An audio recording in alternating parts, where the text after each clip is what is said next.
Assalamualaikum warahmatullahi wabarakatuh. Waalaikumsalam warahmatullahi wabarakatuh. Alhamdulillahi rabbil alamin. Wassalatu wassalamu ala asyrafil anbiya'i wal mursalin, sayyidina wa nabiyina wa habibina wa syafi'ina wa zuhrina Muhammadin wa ala alihi wa sahbihi rasulillahi ajma'in. Asyhadu an la ilaha illallah wahdahu la syarika lah, wa asyhadu anna Muhammadan abduhu wa rasuluh, sallallahu alaihi wasallam, la nabiyya ba'da.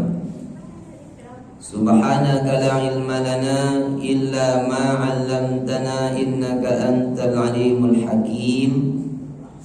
Rabbi shrah li sadri wa yassir li amri wahlul 'uqdatam min lisani yafqahu qawli.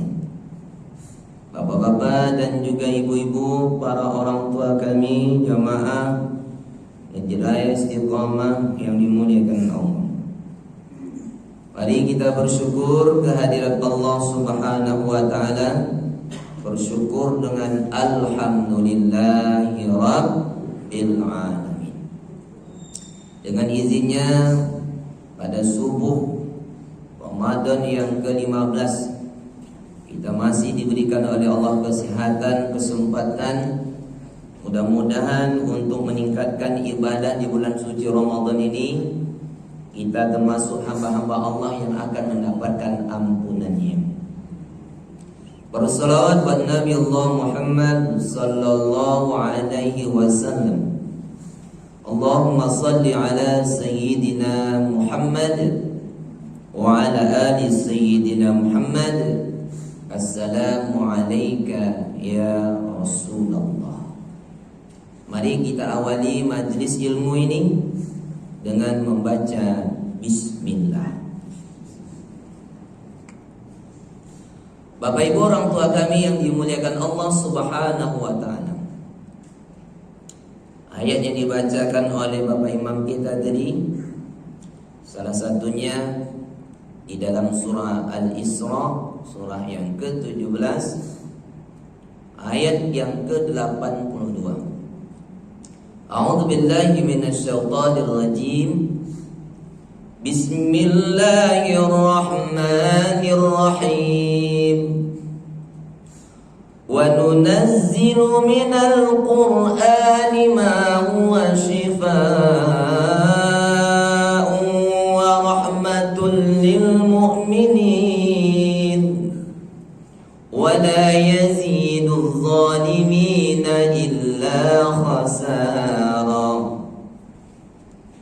Wa nunazzilu minal Qur'an, dan kami menurunkan Al-Qur'an, ma huwa shifa, dan dia sebagai obat atau penawar khusus bagi rahmatan lil mu'minin, rahmat bagi orang-orang yang beriman. Wala yaziduz zalimin, tidaklah bertambah bagi orang-orang yang zalim illa khasara, melainkan kerugian.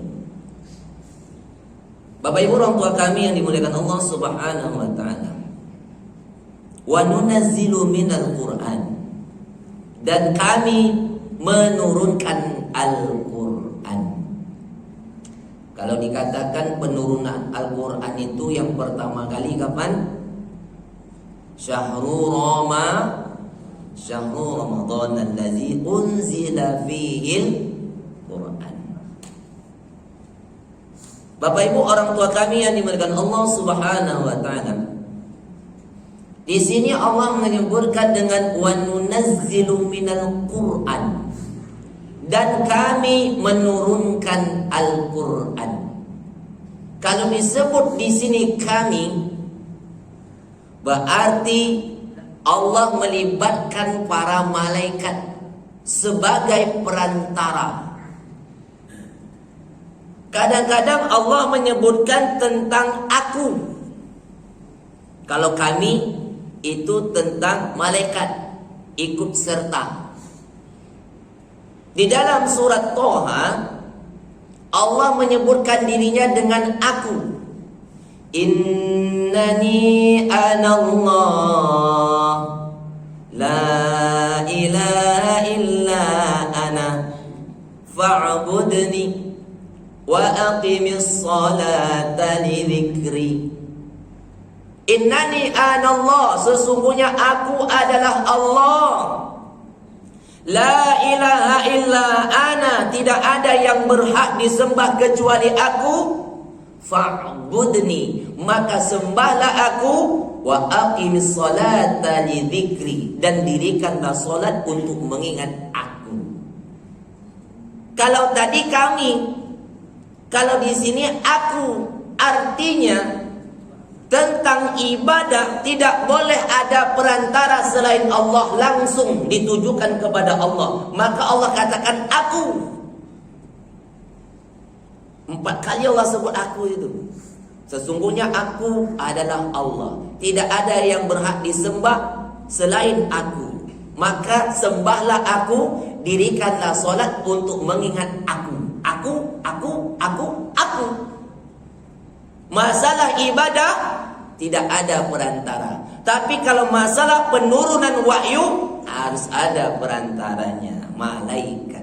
Itu yang disebut dengan kami. Wa nunazzilu minal Qur'an, dan kami menurunkan Al-Qur'an. Kalau disebut menurunkan itu dari mana ke mana Bapak Ibu? Atas ke bawah. Kan turun tuh. Atas mana? Hah? Atas mana? Bawah mana? Hah? Dari langit ke bumi. Nah, kalau disebut dari langit mana? Sidratul Muntaha. Oh, tahu apa ya?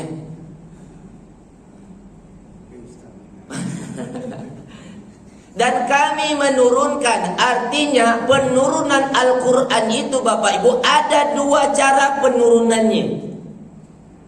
Pertama, penurunan dari sisi Allah Subhanahu wa taala ke langit pertama.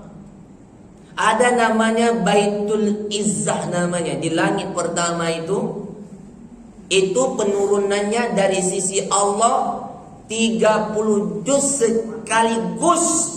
Itu turun pada malam Lailatul Qadar. Inna anzalnahu fi Lailatul Qadar. Itu sekaligus. Tetapi penurunan ke bumi tidak sekaligus. Itu bertahap-tahap, sesuai dengan peristiwa-peristiwa yang dialami oleh Rasulullah. Turun dari langit pertama ke bumi. Ketika itu Nabi sedang melakukan bertahanus di mana? Di Gua Hira. Surat apa yang turun? Al-Alaq. Ya kan? Iqra bismi rabbikal ladzi khalaq. Khalaqal insana min 'alaq. Iqra wa rabbukal akram. Alladzi 'allama bil qalam. 'Allamal insana ma lam ya'lam. Turun berapa ayat? Cuma 5 ayat.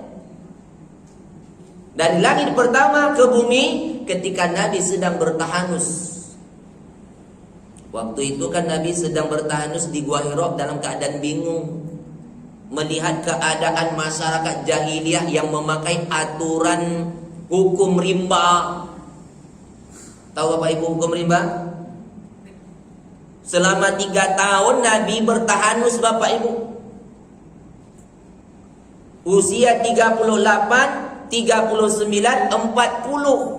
Tapi setiap bulan Ramadan aja Nabi pergi bertahanus itu. Cuma yang dapat kabar baiknya waktu usianya 40. Ramadan yang ketiga baru turun wahyu. Iqra. Terus Nabi pulang menceritakan peristiwa yang dialami. Aku merasa khawatir Khadijah atas diriku ini. Katanya kan. Akhirnya Nabi terus memikirkan apa yang dialaminya. Tiba-tiba Nabi didatangi lagi oleh malaikat Jibril. Ketika itu Nabi dipanggil, tapi tak ada orang. Siapa yang memanggilnya? Ditengok depan tak ada orang, belakang tak ada orang, kanan tak ada orang, kiri tak ada orang. Coba Bapak Ibu kalau dipanggil orangnya tak ada, kan bingung. Rupanya Nabi lihat ke langit, dialah Jibril. Akhirnya Nabi terjatuh ketakutan, lari. Sampai di rumah Nabi minta kepada Khadijah untuk menyelimuti dirinya, menggigil. Selimuti aku, selimuti aku. Ya, nah. Ketika dia berselimut itu, turun lagi wahyu. Surat Al-Mudaththir. Ya ayyuhal muddaththir, qum fa'anzir, wa rabbaka fakabbir, wa thiyabaka fatahhir, warrujza fahjur. Hai orang yang berselimut, bangun. Bangun. Engkau sudah diangkat menjadi Rasul. Jangan tidur. Bangun. Bangun. Yang tidur bangun. Oh ya sini, enggak, saya sebut tadi bangun. Sahur udah lewat. Jangan tidur. Engkau sudah diangkat menjadi Rasul, berikan peringatan. Akhirnya Nabi pergi keliling ke kota Mekah, mengumpulkan orang-orang Mekah untuk menyampaikan dakwahnya, dikumpulkannya. Ketika dikumpulkannya itu, waktu itu dikumpulkan itu di Bukit Safa. Kita kan kalau melaksanakan sa'i, inna Safa wal Marwata min sya'airillah. Di Bukit Safa itu kalau kita menghadap ke Ka'bah sekarang, hadap kiblat kita, Bukit Safa itu di sebelah kiri Bapak Ibu, sebelah kanan saya, di sebelah kiri Bapak Ibu. Di situ Nabi berada di bukit itu mengumpulkan orang. Apa kata Rasulullah? Wahai orang-orang Mekah, wahai kaum Quraisy, kalau ku beritahu kepada kalian bahwasanya di belakang bukit ini ada kuda yang akan datang, apakah kalian percaya? Oh, semua orang mengakuinya. Ya Muhammad, kami tak pernah mendengar engkau adalah orang yang berdusta. Kami percaya itu. Oh, itu kan. Baru Nabi katakan, ketahuilah bahwasanya aku adalah Rasul yang telah diutus untuk kalian semuanya. Berimanlah kalian kepada Allah dan kepadaku, takutlah kalian pada hari kiamat yang azabnya sangat berat. Oi, mulai Pak. Mereka kebingungan mendengar dakwah Nabi seperti itu. Langsung berdiri Abu Lahab. Apa kata Abu Lahab? Berdiri. Tabballaka ya Muhammad, celakalah engkau ya Muhammad. Alihadza jama'tana, hanya karena itu engkau kumpulkan kami semuanya Muhammad. Coba. Akhirnya turun wahyu Pak. Tabbat yada abi lahabin wa tabb. Coba, celakalah kedua tangan Abu Lahab, masuk neraka kekal. Turun lagi ayat, ya kan? Nah, maka dari itu Bapak Ibu, kalau kita lihat penurunan ayat ini bertahap-tahap selama 23 tahun. 13 tahun di kota Mekah, 10 tahun di Madinah. Lengkaplah turun itu sebanyak 30 juz Al-Quran. Nah, kalau kita melihat peristiwa yang seperti ini, mana yang lebih dahulu? Al-Quran diturunkan ke bumi untuk menjelaskan peristiwa-peristiwa yang akan terjadi, atau peristiwa dahulu terjadi baru dia turun? Coba, mana yang lebih dahulu? Al-Quran turun menjelaskan peristiwa yang terjadi, atau peristiwa terjadi dulu baru dia turun? Ini nampak perbedaan ulama, nampak. Mana yang lebih dahulu? Saya ulangi sekali lagi. Penurunan Al-Quran ada dua cara. Pertama, turun dari sisi Allah sekaligus ke langit pertama. Baitul Izzah namanya. 30 juz. Ya kan?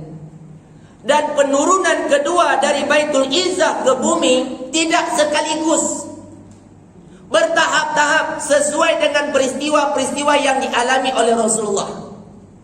Mana yang lebih dahulu? Al-Quran menjelaskan peristiwa yang akan terjadi, atau peristiwa terjadi dulu baru dia turun? Masih belum jelas. Bapak Ibu, 30 juz dari sisi Allah ke langit pertama itu, ya kan? Sudah terjadi peristiwa? Belum. Tapi 30 juz yang turun ke langit pertama itu, apakah di dalam ayat itu ada surat Al-Alaq? Iqra sudah ada? Surat Ya Ayyuhal Mudaththir sudah ada? Tentang Abu Lahab sudah ada? Baru terjadi peristiwa dia turun menjelaskannya. Mana yang lebih dulu? Al-Quran menjelaskan peristiwa yang akan terjadi, atau terjadi dulu baru dia turun? Itu dia. Jadi Allah lebih mengetahui peristiwa-peristiwa yang akan terjadi untuk menyelesaikan masalah-masalah yang ada di bumi. Jadi Allah lebih mengetahui peristiwa yang akan terjadi. Kita ini cuma tinggal menerima saja keputusan apa yang Allah berikan. Maka lengkap 30 juz itu dengan peristiwa yang kedua. Itu dia maksud dari penurunan Al-Quran. Paham? Kalau udah paham selesai nih.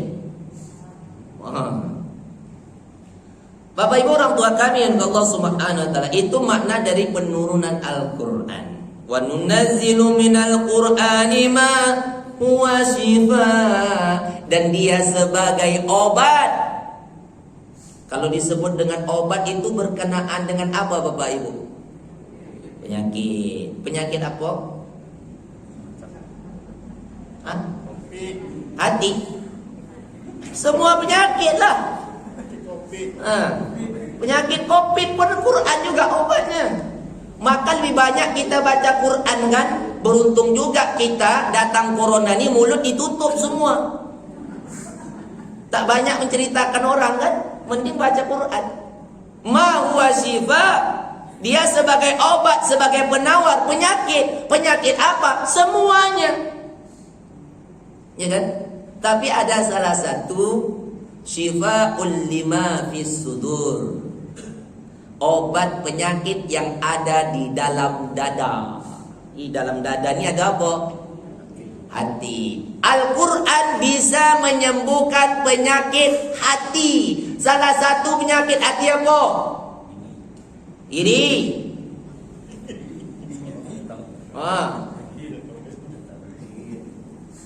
Iri, hasad. Enggak? Coba Bapak Ibu, orang beli AC dia kepanasan. Orang naik pangkat dia naik tensi. Ada macam tu? Ada kok. Mana dia orang?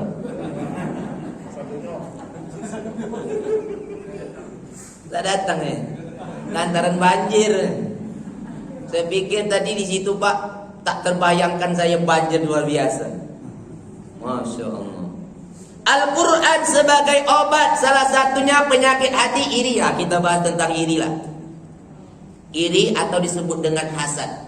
Siapa yang pertama memiliki penyakit hasad ini? Siapa? Qabil. Qabil kan? Ketika diperintahkan oleh Allah kepada Adam untuk menikahkan anaknya secara silang, tapi Kabil tak mau. Kenapa? Pasangan si Habil itu tak menarik. Katanya, aku tak mau ya nikah dengan sila Buddha, aku mau dengan Iklimah aja. Kenapa? Iklimah itu cantik. Ini sudah mulai sifat hasad. Maka dari itu Bapak Ibu orang tua kami yang Allah Subhanahu wa taala, penyakit hasad ini berbahaya. Rasulullah bersabda, "Iyyakum wal hasad."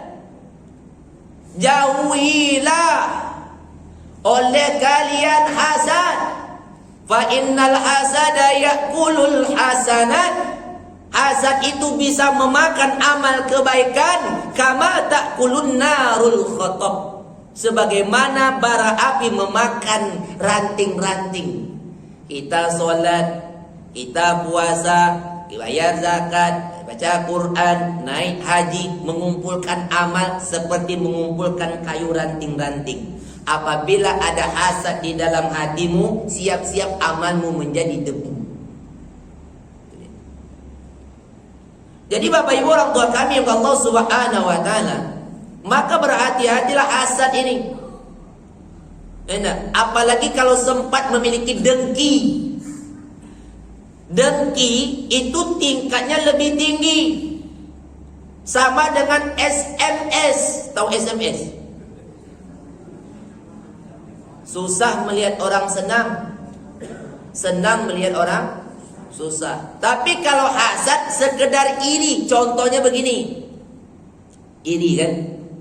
Kalau iri itu nampak orang punya mobil baru, alah, baru beli mobil aja sombong, aku pun bisa. Bu, teman ibu tuh beli mobil baru, alah, aku pun bisa. Tapi dia bangun rumah baru, aku pun bisa. Kecil itu. Suami dia baru, Bu. Oh, lebih bisa. Tapi kalau dengki, dengki ini sama dengan susah melihat orang senang. Ketika orang beli kendaraan baru, Bu, teman ibu tuh beli mobil dia, Bu. Apa? Sesak dia. Dari mana dia dapat duit sebanyak itu? Jangan-jangan kredit. Enggak, Bu, cash. Cash. Saya tak yakin secepat itu dia dapat duit beli mobil. Bukan itu aja, Bu. Rumah dibangunnya 2 tingkat baru. Apa? Waduh. Tambah lagi suami dia baru, Bu. Apa? Ini kalau orang yang punya penyakit hati dengki. Dia tidak akan merasa senang kalau nikmat orang itu masih ada. Lebih senang kalau nikmat mereka hilang. Ketika dapat kabar, Bu, teman ibu kemarin itu ditangkap polisi. Kenapa? Korupsi. Makanya dia beli mobil, beli rumah itu, Bu. Kan aku bilang, rasain lu, baru puas hatiku. Inilah orang yang disebut dengan dengki. Al-Quran datang menjadi obat. Harusnya SMS itu dirubah. Senang melihat orang senang, susah melihat orang susah. Jadi ketika orang dapat nikmat, kita ikut merasa senang. Alhamdulillah. Indah.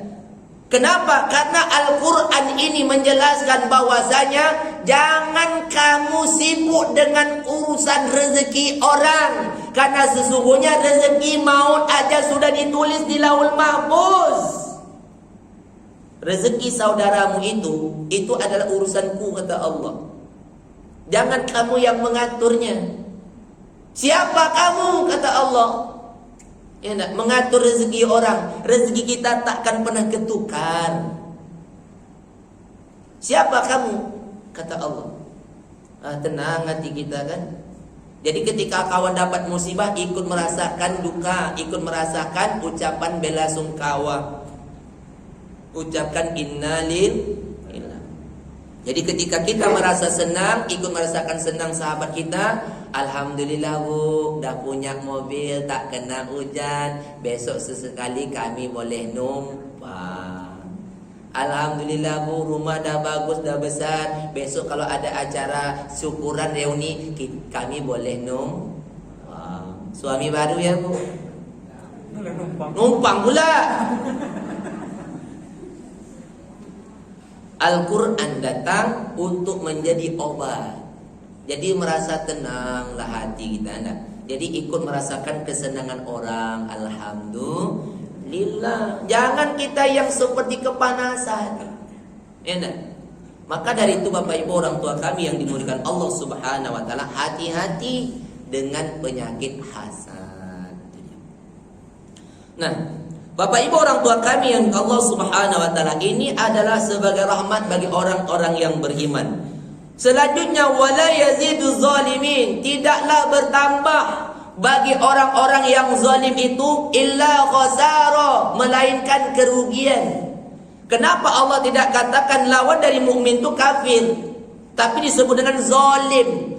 Ada kalanya orang yang mengaku beriman, tapi menzalimi dirinya, maka tidak akan bertambah apapun ketika disampaikan Al-Quran, tidak akan bermanfaat bagi mereka. Tapi bagi orang yang beriman sangat bermanfaat. Kalau orang yang kafir, a'anzartahum am lam tunzirhum la yu'minun, tidak akan bertambah. Kamu sampaikan ayat-ayat Allah, kebenarannya, mereka tidak akan beriman, percuma. Tapi tugas kita hanyalah menyampaikan saja. Soal hidayah terserah kepada Allah yang memberikan hidayah, tapi kita mau. Contohnya apa? Ketika Nabi Yunus marah dengan kaumnya, sudah capek-capek berdakwah, akhirnya tidak ada hasilnya. Nabi Yunus berdoa minta diturunkan azab. Allah kasih jawaban 30 hari. Rupanya hari ke-29 Nabi Yunus pergi, meninggalkan kaumnya tanpa seizin Allah.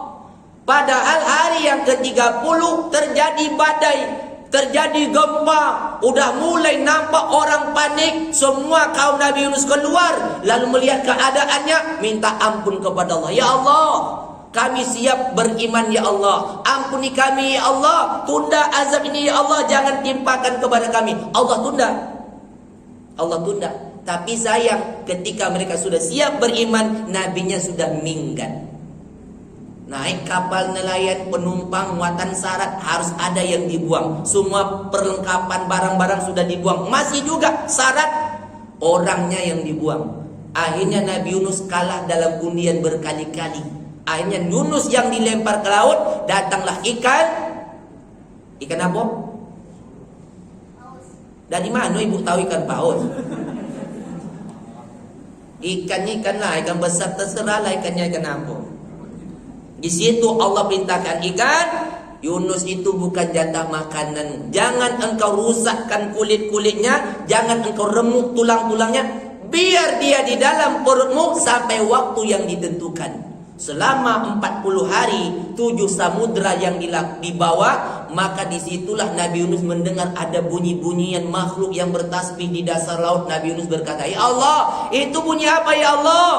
Itulah bunyi makhluk ciptaanku, ikan dan batu karang senantiasa bertasbih kepadaku. Maka Nabi Yunus bertasbih, la ilaha illa anta subhanak inni kuntu minadh zalimin. Langsung Allah perintahkan ikan, keluarkan Yunus dari perutmu.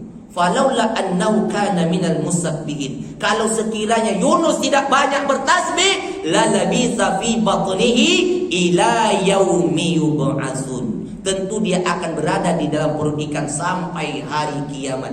Ketika dikeluarkan dalam perut ikan, dimuntahkan, Nabi Yunus pulang ke tempat kaumnya kembali, tapi kaumnya sudah siap beriman, sudah beriman dan siap untuk menerima dakwah Nabi Yunus. Padahal tadi sudah capek-capek, tidak ada hasilnya. Allah yang berikan hidayah karena mereka mau. Jadi hidayah tuh kita dulu mau, baru Allah kasih. Jadi kalau ditanyakan kenapa tak turun hidayah Pak Ustaz? Karena tak mau. Kalau kita mau, barang siapa yang ingin diberikan hidayah, famay yuridillah ayyahdiyahu yasra sadrahu lil Islam. Siapa yang mau Allah berikan, Allah bukakan hatimu, aku berikan hidayah kepadamu betul. Tapi kalau tak mau tak akan dapat. Kita dulu mau baru Allah berikan. Jadi Bapak Ibu, mudah-mudahan dengan adanya Al-Quran yang kita baca pagi hari ini untuk menambah wawasan, meningkatkan keimanan kita kepada Allah Subhanahu Wa Taala. Mudah-mudahan dengan bulan suci Ramadan ini turunnya Al-Quran, kita semakin giat membaca dan mengamalkan apa yang telah diturunkan kepada kita semua. Ini yang dapat saya sampaikan. Terima kasih atas segala perhatian. Mohon maaf atas segala kekurangan. Subhanakallahumma rabbana wa bihamdika asyhadu an la ilaha illa anta astaghfiruka wa atubu ilaik.